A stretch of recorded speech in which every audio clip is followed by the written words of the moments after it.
आज के लेक्चर का टॉपिक है तुगलक वंश, जिसमें हम सर्वप्रथम देखेंगे गयासुद्दीन तुगलक 1320 से 1325 ईस्वी। तुगलक वंश का संस्थापक गयासुद्दीन तुगलक बलबन का एक गुलाम मंगोल के विरुद्ध बार बार पराक्रम दिखाने से अलाउद्दीन खिलजी उसकी तरफ आकर्षित हुआ। 1305 ईस्वी में दीपालपुर का सूबेदार बना और सीमा रक्षक। खुसरो की पराजय और मृत्यु के पश्चात तुर्कमीरों की स्वीकृति के बाद 8 सितंबर 1320 ईस्वी को वो सिंहासन पर बैठा। गयासुद्दीन तुगलक की गृह नीति को देखें तो सुल्तान बनते ही गयासुद्दीन को अनेक कठिनाइयों का सामना करना पड़ा। व्यक्तिगत गुण, सैनिक प्रतिभा और दीर्घ प्रशासनिक अनुभव और नीति निपुणता के द्वारा उन कठिनाइयों पर उन्होंने विजय हासिल की और दिल्ली सल्तनत की प्रतिष्ठा और गौरव को पुनः स्थापित करने में सफलता प्राप्त की। सुल्तान का पहला काम अमीरों और जनता को संतुष्ट करना। कुशल राजनीतिज्ञ का परिचय देते हुए उसने खुसरो के समर्थक अमीरों के विरुद्ध कोई कार्रवाई नहीं की, उन्हें उनके पदों पर रहने दिया गया। परंतु सल्तनत में व्याप्त अव्यवस्था का उसने कठोरता से दमन किया। सार्वजनिक शासन की सुविधाओं के लिए इस्लामिक सिद्धांतों के आधार पर राजकीय नियमों का एक संग्रह तैयार करवाया।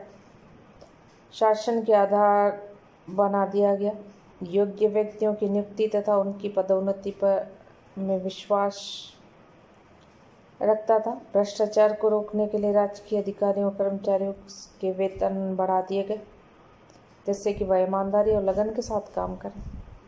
सुल्तान का एक मुख्य काम रिक्त राजकोष को भरना। उसने लोगों की एक सूची तैयार करवाई जिन्होंने खुसरो के शासनकाल में अवैध रूप से धन एवं जागीरें प्राप्त की थी अथवा जिनके समर्थन प्राप्त करने के लिए खुसरो ने भेंट उपहार दिए थे। सुल्तान ने उन लोगों को समझा बुझाकर, डरा धमकाकर, कुछ को सजा देकर 1 वर्ष की अवधि में काफ़ी धन इकट्ठा कर लिया।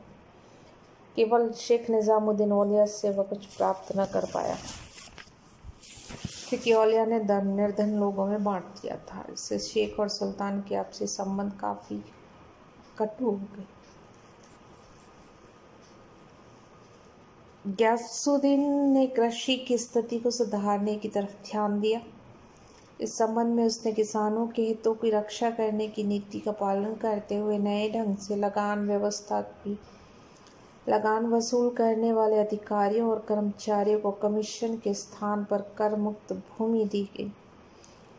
कृषि को प्रोत्साहन देने की दृष्टि से दीवाने वजारत को आदेश दिया गया कि 1 वर्ष में किसी भी प्रांत के राजस्व में 1/10 और 1/11 भाग से अधिक वृद्धि न की जाए।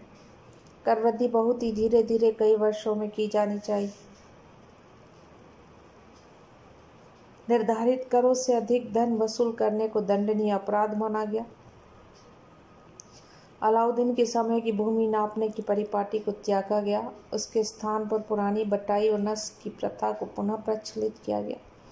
किसानों को उनकी आवश्यकता अनुसार राजकीय ऋण देने की व्यवस्था भी की गई। अकाल अथवा अन्य प्राकृतिक प्रकोपों से फसलें नष्ट हो जाने से भूमि कर माफ करने के आदेश जारी किए गए। सुल्तान का विश्वास था कि राज्य की आय को बढ़ाने के लिए करों की वृद्धि करने के स्थान पर कृषि क्षेत्र के विकास की तरफ ध्यान दिया जाना चाहिए। कृषि उत्पादन को बढ़ावा देना चाहिए। इसके लिए सिंचाई की तरफ ध्यान दिया गया। नई नहरों का निर्माण किया गया। फलस्वरूप कृषि क्षेत्र का विकास हुआ।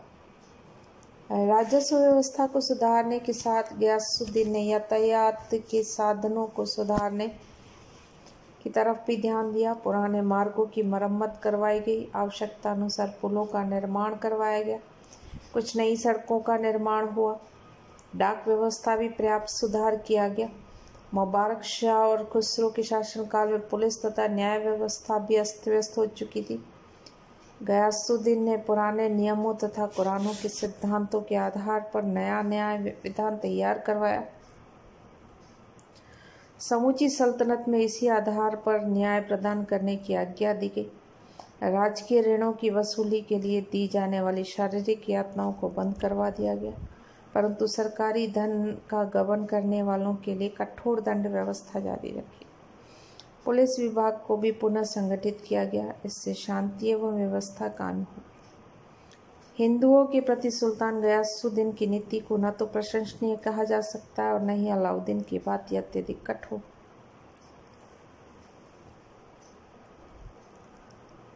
उसने अपने अधिकारियों को यह आदेश दिया कि लगान तथा अन्य कर वसूल करते समय हिंदुओं के साथ ऐसा व्यवहार किया जाए कि लोग धन की अधिकता से अंध होकर विद्रोही तथा षड्यंत्रकारी न बन जाए, और साथ ही ऐसा भी न हो कि निर्धनता के कारण वे कृषि को ही त्याग दें। गयासुद्दीन ने हिंदुओं से लगान वसूली का मध्यम मार्ग अपनाया, जो कि विवेकपूर्ण था।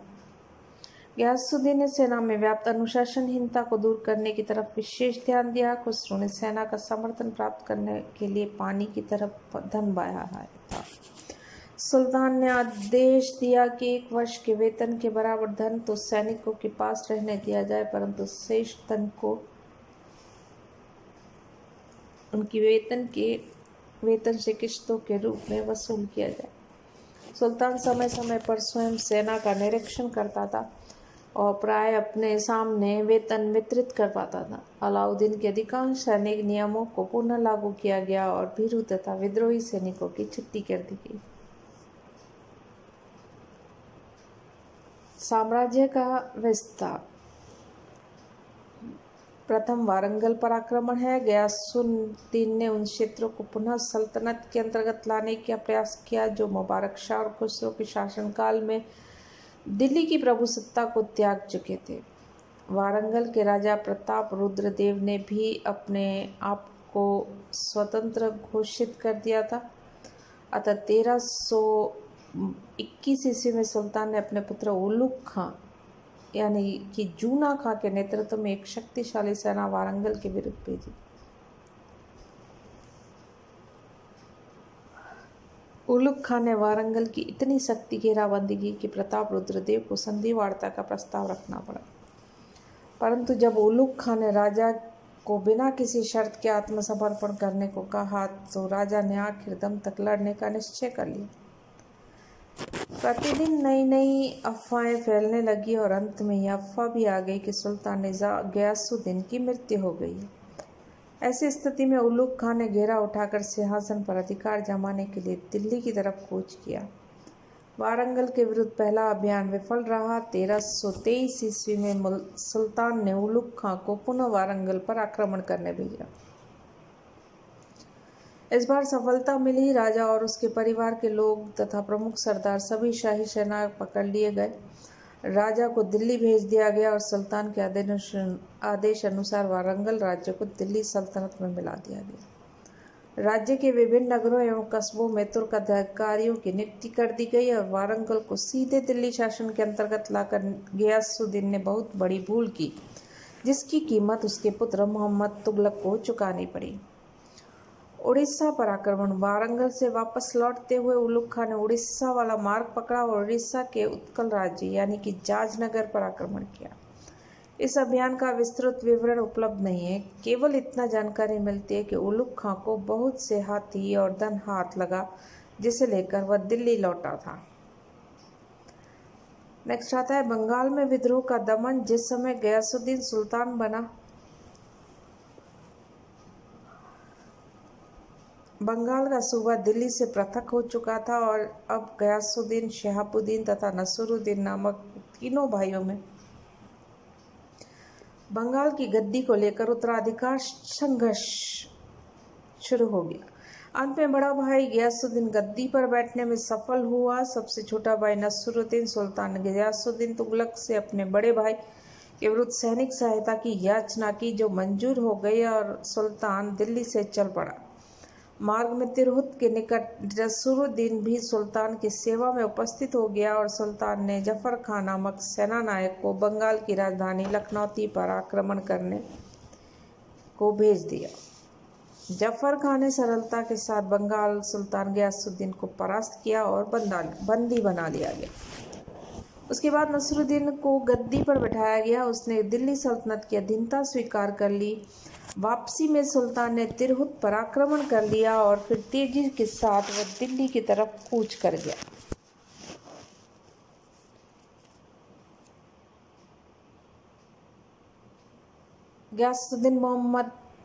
गयासुद्दीन तुगलक की मृत्यु। जब सुल्तान बंगाल में था तब उससे सूचना मिली कि युवराज उलुग खां शेख औलिया का शिष्य बन गया और संत ने उसके शीघ्र सुल्तान बनने की भविष्यवाणी की है। तो वह आग बबूला हो उठा क्योंकि सुल्तान औलिया से नफरत करता था। अतः सुल्तान ने ये मार्ग से ही औलिया को आदेश भिजवाया कि उसके दिल्ली पहुंचने से पूर्व ही वह दिल्ली छोड़ दे। इस पर संत औलिया ने कहा था, हुनूज दिल्ली दूरस्त, दिल्ली अभी दूर है। बंगाल को विजय से लौट कर आने की सूचना मिलते ही युवराज उलुग खां ने अपने पिता का स्वागत करने के लिए तुगलकाबाद से कुछ दूर अफगानपुर नामक गांव के पास तेजी से 3 दिन के अंदर ही लकड़ी का एक काम चलाऊ महल तैयार करवाया। ठीक समय पर युवराज अन्य लोगों के साथ सुल्तान का स्वागत करने अफगानपुर पहुंच गया। सुल्तान ने वहीं रात्रि विश्राम किया। दूसरे दिन राजधानी में प्रवेश करने का निश्चय। सायंकालीन भोजन के बाद जब अधिकांश अमीर और दूसरे लोग हाथ धोने के लिए बाहर निकल आए तो लकड़ी के महल अचानक पृथ्वी पर गिर गया और सुल्तान गयासुद्दीन अपने छोटे पुत्र मोहम्मद के साथ उसके नीचे दबकर मर गया। तारीखी मुबारकशाही के अनुसार यह दुर्घटना फरवरी मार्च 1325 ईस्वी में घटित हुई। 1325 ईस्वी की घटना है। सुल्तान गयासुद्दीन तुगलक की मृत्यु मध्ययुगीन भारतीय इतिहास की अत्यधिक जटिल, रहस्यमय एवं विवादापूर्ण घटना है। समकालीन इतिहासकार बर्नी और इब्न बतूता के परस्पर विरोधी विवरण ने आधुनिक इतिहास को और भी उलझा दिया है। अतः अभी तक इस समस्या पर सही निर्णय पर पहुंचना संभव नहीं हो पाएगा। बर्नी के अनुसार सुल्तान जिस महल से ठहरा हुआ था वहां अचानक बिजली गिर पड़ी और महल लड़खड़ाकर गिर पड़ा और सुल्तान दबकर मर गया। इब्ने बतूता लिखता है कि युवराज उलुग खां ने कुछ लोगों के साथ मिलकर सुल्तान की हत्या का षड्यंत्र रचा और अफगानपुर के निकट लकड़ी का महल एक युक्ति से बनवाया गया कि इसके एक किनारे पर हाथियों को लाया जाए तो सारा महल धराशायी हो जाए। उलुग खां ने योजना अनुसार कार्य किया और महल गिर पड़ा, जिसके नीचे दबकर सुल्तान मर गया। ईश्वर प्रसाद वुल्जेक, आशीर्वादीलाल श्रीवास्तव, मजमूदार आदि आधुनिक इतिहासकारों ने इब्ने बतूता को सही मानते हुए उलुग खां को पितृहंता ठहराया है, जबकि मेहंदी हसन और डॉक्टर बीपी सक्सेना बर्नी के विवरण को सही मानकर उलुग खां को निर्दोष बतलाते हैं। हत्या के षड्यंत्र में शेख निजामुद्दीन औलिया को भी संबंधित मानते हुए इतिहासकार निजामुद्दीन लिखते हैं कि सुल्तान की मृत्यु युवराज और शेख के षड्यंत्र का परिणाम थी। इस प्रकार इस दुर्घटना के बारे में सही मत व्यक्त करना अत्यधिक दुष्कर कार्य है। नेक्स्ट, तुगलक वंश का शासक मोहम्मद बिन तुगलक, जिसने 1325 से 1351 ईस्वी तक शासन किया। राज्यारोहण देखें तो गयासुद्दीन की मृत्यु के पश्चात फरवरी अथवा मार्च 1325 ईस्वी में उलुग खां दिल्ली के सिंहासन पर बैठा। उसने मोहम्मद तुगलक शाह की उपाधि धारण की और सिंहासन प्राप्त करने में उसे किसी विरोध का सामना नहीं करना पड़ा।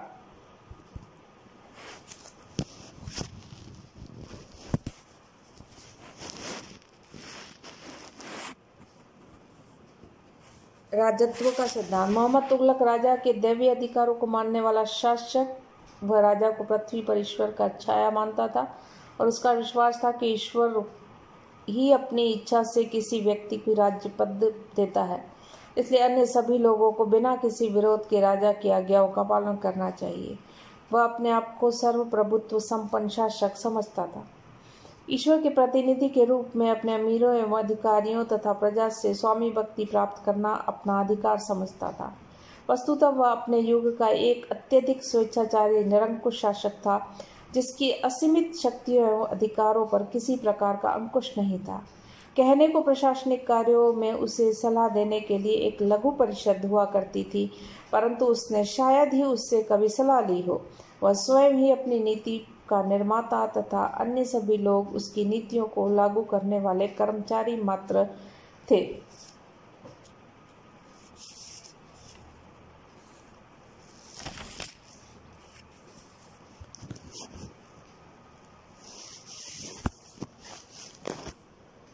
नवीन प्रवर्तन के अंतर्गत देखें तो सुधार और योजनाएं, जिसमें राजस्व व्यवस्था में सुधार, मोहम्मद तुगलक अत्यधिक परिश्रम करने वाला व्यक्ति राज्यारोहण के तत्काल पश्चात राजस्व व्यवस्था में सुधार करने के लिए अनेक कदम उठाए। प्रांतीय अधिकारियों को आदेश दिया गया कि वे पहले की भांति अपने अपने क्षेत्रों का आय व्यय का लेखा तैयार कर दिल्ली में दीवाने वजारत को भिजवाए।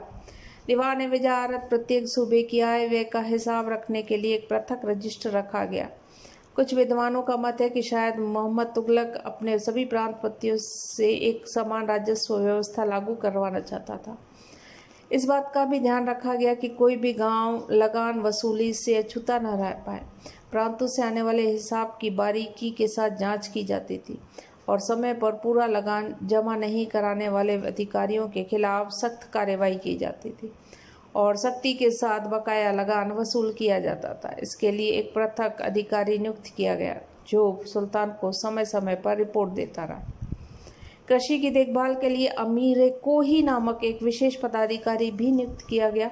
अकाल एवं प्राकृतिक प्रकोपों के समय किसानों को ऋण आदि वितरित करने का काम भी इसी अधिकारी को सौंप दिया गया। बर्नी और इब्न बतूता दोनों ने सुल्तान की राजस्व व्यवस्था के एक दोष का उल्लेख किया है और वह है इजारादारी प्रथा, अर्थात लगान वसूल करने के ठेके दिए जाने लगे। जो व्यक्ति इस काम के लिए सबसे ऊंची धनराशि की बोली लगाता उसी को लगान वसूली का काम मिलता, परंतु उस आदमी की माली हालत की जांच पड़ताल नहीं की जाती थी, जिसकी वजह से कई बार सरकार को आर्थिक नुकसान उठाना पड़ता था। दोआब में कर वृद्धि। इतिहासकारों ने मोहम्मद तुगलक की जिन योजनाओं की कटु आलोचना की है उनमें है एक, दोआब में कर के दर में वृद्धि। कर बढ़ाने के पीछे अनेक कारण। प्रथम, इस क्षेत्र के उपद्रवी लोगों को दंड देना, दूसरा रिक्त राजकोष बढ़ना, तीसरा सेना की शक्ति को बढ़ाने के लिए अतिरिक्त साधन जुटाना जो विश्वसनीय प्रतीत नहीं होते। मूल प्रश्न है कर वृद्धि की दर का, तो अर्थात कितना कर बढ़ाया गया। मुस्लिम इतिहासकारों ने जो विवरण दिया है उससे किसी भी स्थिति में सही नहीं माना जा सकता। बर्नी लिखते हैं कि 10 से 20 गुना। यहाँ इस कथन की पुष्टि ही नहीं करता, अपितु लिखता है कि बढ़े हुए कर के साथ मकान चराई कर को लागू किया गया। निजामुद्दीन के अनुसार 10 गुना वृद्धि, फरिश्ते के अनुसार 3 से 4 गुना बढ़ाया गया। इसके विपरीत आशीर्वादीलाल श्रीवास्तव के मत अनुसार भूमि कर में किसी प्रकार की वृद्धि नहीं की गई, बल्कि पकान, चरागाह आदि पर अन्य कर बढ़ाकर सुल्तान अपने राजस्व में 5 से 10% तक वृद्धि करना चाहता था। इनका मत विश्वसनीय प्रतीत होता है। दोआब में कर वृद्धि को की गई तब वह अधिक नहीं थी, परंतु यह वृद्धि अनुकूल स्थितियों में नहीं की गई। संयोगवश उस समय दोआब के क्षेत्र में वर्षा की कमी के कारण अकाल पड़ा। इससे किसानों में उदासी छाई हुई थी। जब बढ़े हुए करों को सख्ती के साथ वसूल किया गया तो लोगों में असंतोष भड़का। कई स्थानों पर उन्होंने विद्रोह कर दिया। सुल्तान के आदेश से अधिकारियों ने कठोरता के साथ विद्रोह का दमन किया। दोआब की स्थिति और बिगड़ी। सारा दोष सरकारी अधिकारियों का रहा, जिन्होंने सुल्तान को सही स्थिति की जानकारी नहीं दी, अन्यथा वह ऐसे समय कर वृद्धि की आज्ञा ही नहीं देता अथवा सख्ती से कर की वसूली करने की आज्ञा कदापि नहीं देता, क्योंकि जब उनकी सही स्थिति की जानकारी मिली तो दोआब के अकाल पीड़ित किसानों को सहायता पहुंचाने का पूरा प्रयास किया गया। किसानों को बीज, हल, बेल आदि ऋण वितरित किए गए। सिंचाई के लिए नए कुएं खुदवाए गए, नहरें खुदवाई गई, परंतु सुल्तान द्वारा दी गई सहायता से किसानों को विशेष राहत न मिल पाई, क्योंकि ये कदम काफ़ी देर बाद उठाए गए। डॉक्टर श्रीवास्तव लिखते हैं कि परंतु उनसे कोई लाभ नहीं हुआ, क्योंकि ये सहायता काफ़ी देर से किए गए तथा सहायता का प्रयोग किसानों ने शुद्धापूर्ति के लिए किया। वास्तविकता तो यह थी कि इन करों को जब अलाउद्दीन ने पहली बार लगाया था तब भी लोगों ने स्वेच्छा से नहीं अपितु आतंकित होकर ये अदा की थे। अलाउद्दीन के उत्तराधिकार ने इन करों को समाप्त कर दिया था और जब मोहम्मद तुगलक ने इन्हें पुनः लागू किया तो लोगों ने इसका विरोध किया। परिस्थितियां और अधिकारियों ने मिलकर कर वृद्धि की योजना को असफल बना दिया। सुल्तान बदनाम हो गया, जबकि उनके लिए उसे दोषी ठहराना न्याय संगत प्रतीत नहीं होता।